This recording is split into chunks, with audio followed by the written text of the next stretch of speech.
Hello students, today I am going to complete exercise of chapter 15, Shim the Wolf Boy. So I am going to explain this chapter in Hindi. Listen everyone, this is the comprehension and first part of the comprehension is A1. Choose the correct answers. Multiple choice question है ये, ठीक है। तो इसमें पहला है, देखिए आपका, the father choose to keep his family away from other people because, उसके पिता ने अपने परिवार को लोगों से अलग रखने का निर्णय क्यों लिया था? क्योंकि he was selfish, he was poor, the people of the world were selfish and corrupt, he was sick, he wanted to preserve their innocence. तो नंबर सी और ई ये दोनों राइट आंसर है। नंबर सी को tick करिए और number ई को tick करिए, ये दोनों ही राइट आंसर है, क्योंकि वो सेल्फिश लोगों से और करप्ट लोगों से अपने परिवार को बचाना चाहता था, साथ ही वो उनके इनोसेंस को भी प्रोटेक्ट करना चाहता था।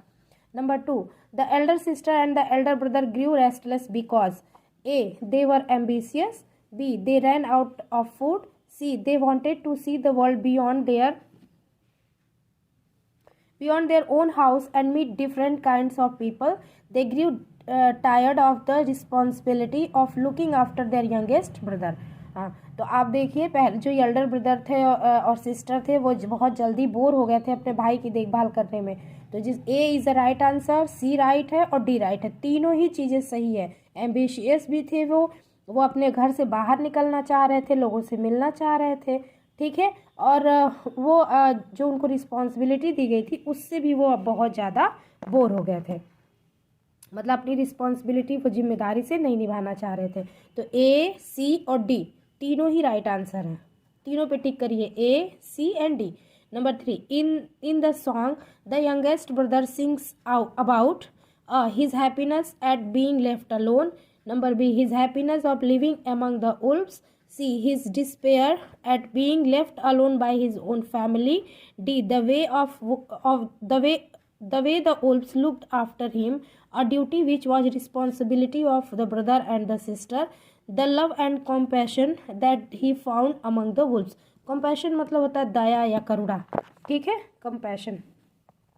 तो इसमें बी, सी, डी और ई ये चारों ही सही ऑप्शन है, ए आपका सही नहीं है, ठीक है। बी, सी, डी और ई इन तीनों को आप टिक कर लीजिएगा। अब आप आ जाइए वोकेबुलरी पे। Read the sentence carefully and choose the best possible suffix. आप सफिक्स और प्रीफिक्स के बारे में पढ़े हैं ना। प्रीफिक्स क्या होता है और सफिक्स क्या होता है? प्रीफिक्स होता है किसी वर्ड के पहले अगर कोई छोटा सा वर्ड पार्ट जोड़ दिया जाए, छोटा सा एक शब्दांश जोड़ दिया जाए, तो उससे जो है उस शब्द की मीनिंग बदल जाती है, तो उसको हम प्रीफिक्स कहते हैं। और सफिक्स में होता है कि लेटर्स का ग्रुप होता है, उसे हम किसी वर्ड के लास्ट में ऐड करते हैं तो वो उससे उसकी मीनिंग बदल जाती है और उसे हम सफिक्स कहते हैं। जैसे कि देखिए यहाँ पे आपका दिया हुआ है, group of letters added to the end of the word to form new words are called suffix. Underline इसे आप कर लीजिएगा कि सफिक्स क्या होता है? ग्रुप, एक छोटे से शब्द लेटर्स का ग्रुप होता है, यानी उसे शब्दांश कहते हैं। ग्रुप होता है जिसे हम किसी शब्द के साथ अगर जोड़ देते हैं, शब्द के बाद में, शब्द से पहले नहीं, ध्यान रखना, अगर किसी शब्द से पहले हम किसी ग्रुप ऑफ लेटर्स को जोड़ते हैं तो वो प्रीफिक्स हो जाता है, और शब्द के बाद में अगर हम किसी ग्रुप ऑफ लेटर्स को जोड़ते हैं, शब्दांश को जोड़ते हैं, तो वो सफिक्स हो जाता है। उपसर्ग और प्रत्यय, हिंदी में आप वही पढ़ते हैं ना, उपसर्ग और प्रत्यय वही चीज़ है। तो जब हम जोड़ते हैं तो उस शब्द की मीनिंग बदल जाती है। अगर किसी शब्द के लास्ट में कोई शब्दांश जोड़ा जाए, ग्रुप ऑफ लेटर्स जोड़ा जाए, तो उस शब्द की मीनिंग जो बिना जोड़े थी वो जोड़ने के बाद चेंज हो जाती है, उसी को हम सफिक्स कहते हैं। कुछ सफिक्स देखिए यहाँ पे दिए हुए हैं, able, al, er, ERY, RY, ITY, NESS, इस तरह से, ठीक है। Able, can do, related to, इस मतलब दे रहा है, सफिक्स का मतलब हो रहा है, ठीक है। ER, a person who does that particular thing, something used for a purpose. ERY या RY जोड़ने से क्या होता है? Action of something, place where something is done. ITY जोड़ने से क्या होता है? स्टेट और quality of being something. NESS, state और क्वालिटी ऑफ बीइंग समथिंग, ठीक है। जैसे देखिए, मान लीजिए एबल शब्द है, ठीक है, और इसको आपने कंफर्ट शब्द आपने चुना और उसमें कंफर्टेबल कर दिया, तो कंफर्ट और कंफर्टेबल दोनों की मीनिंग क्या हो गई, बदल गई ना। कंफर्टेबल मतलब होता है कि सुविधाजनक कोई चीज़ हो जाए, और कंफर्ट मतलब होता है आसान, कोई चीज़ आसान हो, कंफर्ट जोन हो, आसान में हो। ठीक है, इसी तरह से शब्द जो है बदल जाते हैं।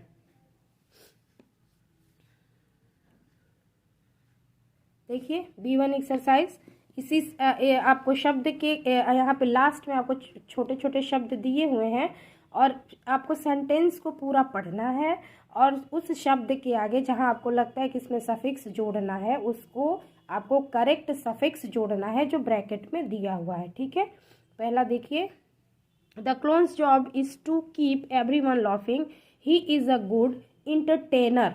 क्या होगा, इंटरटेनर। इंटरटेन मतलब होता है मनोरंजन, और इंटरटेनर मतलब हो जाएगा मनोरंजन करने वाला। ठीक है, तो इंटरटेनर हो जाएगा। तो ENTERTAIN लिखा है, ER आप यहाँ पे जोड़ देंगे। कौन सा सफिक्स जोड़ेंगे, ER को टिक कर लेंगे और यहाँ पे ER लिख देंगे। दूसरा देखिए, Sujata is very attractive, IVE attractive होगा, ATTRACTIVE, यहाँ पे IVE आप जोड़ देंगे, अट्रैक्टिव हो जाएगा। Climbing mountains is very dangerous हो जाएगा, DANGEROUS, यहाँ देखिए OUS, इसको आप टिक करिए और यहाँ OUS आप फिल कर देंगे। Number 4, good leader can make a country very strong and power. Good leadership, यहाँ पे हो जाएगा good leadership, SHIP, good leadership can make a country very strong and powerful, FUL, powerful हो जाएगा।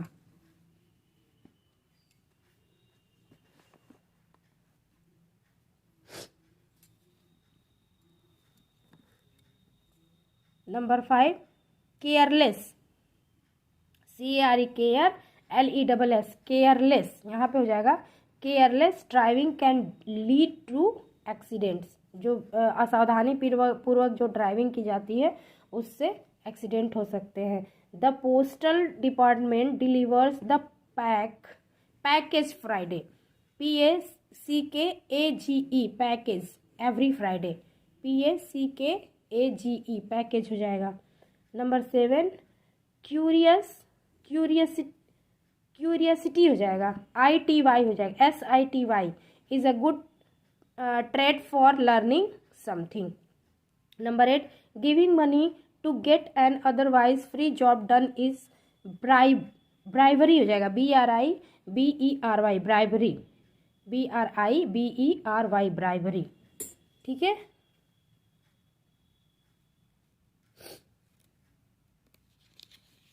ये नेक्स्ट पेज पे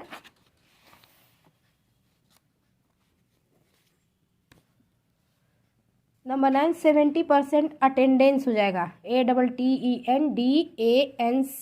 अटेंडेंस। यहाँ देखिए आपके ब्रैकेट में सही सफिक्स दिए हुए हैं, तो ANCE, अटेंड के आगे आप जोड़ देंगे ANCE, attendance to sit for the final exams.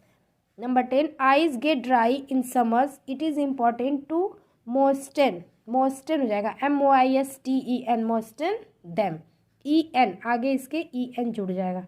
ठीक है, अब आ जाएगी B2, match the word with the definitions, जो डेफिनेशन के साथ इस वर्ड्स को मैच करने हैं। तो देखिए हम बोलते जाएंगे, आप अपनी बुक में उसको मैच करते जाइएगा। अ person to whom a letter is sent, addressee, पहले a person who sent a letter is sent, addressee से मैच कर लीजिए।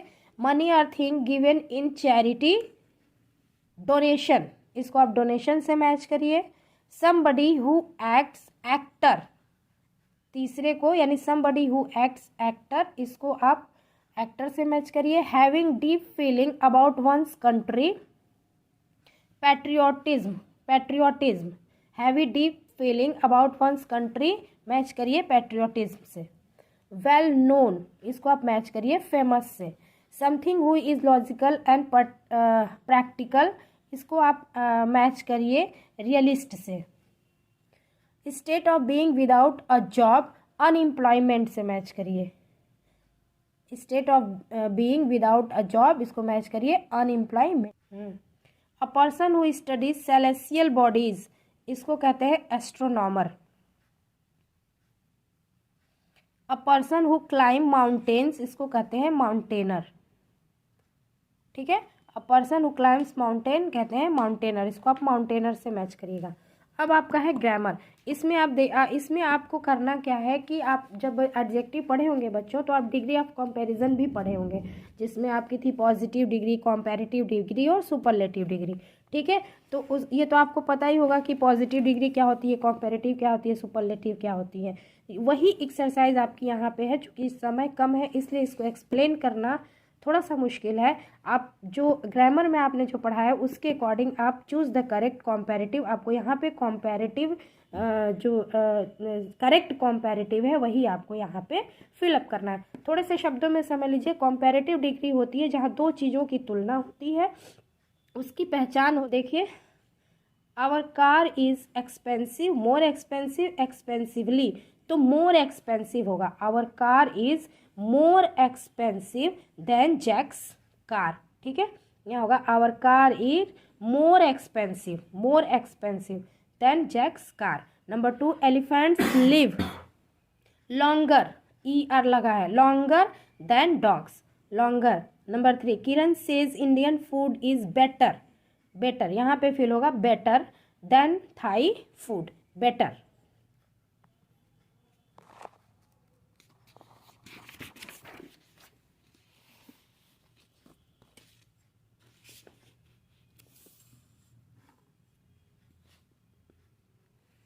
Number 4, health is more important, यहाँ पे फील होगा more important than wealth. Number 5, the countryside is cleaner than cities. Number 6, Jai is friendlier than Maya. Number 7, Max is thinner than Pax. Science is more difficult than English. Number 9, my dress is less pretty than yours. My work is neater than your work. ठीक है, आप इस पे पहले सुन के एक बार video अपने सही ऑप्शन पे टिक कर लीजिएगा और फिर इस यहाँ खाली जो ब्लैंक्स है उसमें आप बाद में फिल कर लीजिएगा। ठीक है, choose the correct comparative adjective or phrases to fill in the blanks. यहाँ पे कुछ वर्ड्स कॉम्पेरेटिव एडजेक्टिव्स दिए हुए हैं, उनको आपको ये पूरा पैराग्राफ पढ़ना है और सही करके भरते जाना है। तो बच्चों आप इस पैराग्राफ को एक बार सुनिएगा और सही जो भी वर्ड्स हैं उनको आप यहाँ पे टिक करते जाइएगा और बाद में अपनी बुक में फिल कर लीजिएगा। ठीक है, तो देखिए, Zara love to live in the hills, she enjoyed the winters the most, she love to watch the snowfall quietly and gently. यहाँ पे जो ब्लैंक से यहाँ पे एक में भरा जाएगा क्वाइटली और दूसरे में भरा जाएगा gently on the ground. She like to see the ground become she like to see the ground become as white as, यहाँ पे होगा as white as the clouds in the sky.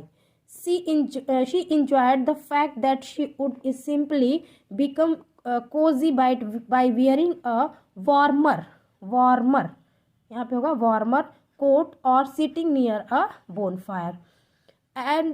And as the skies become darker with darker snowfall, darker with darker, ठीक है, darker with darker snowfall, Zara's imagination would also fly heavier, यहाँ पे होगा heavier than an eagle. She would imagine the world becoming higher, यहाँ पे होगा higher, a feather falling on the ground. She could picture things become all silent, as silent as distance and time would seem to appear, देखिए, calmer and longer, calmer करके आप comma कर देंगे, longer and people in less hurry। ठीक है, यहाँ तक आपकी एक्सरसाइज चैप्टर 15 की कंप्लीट हो गई है।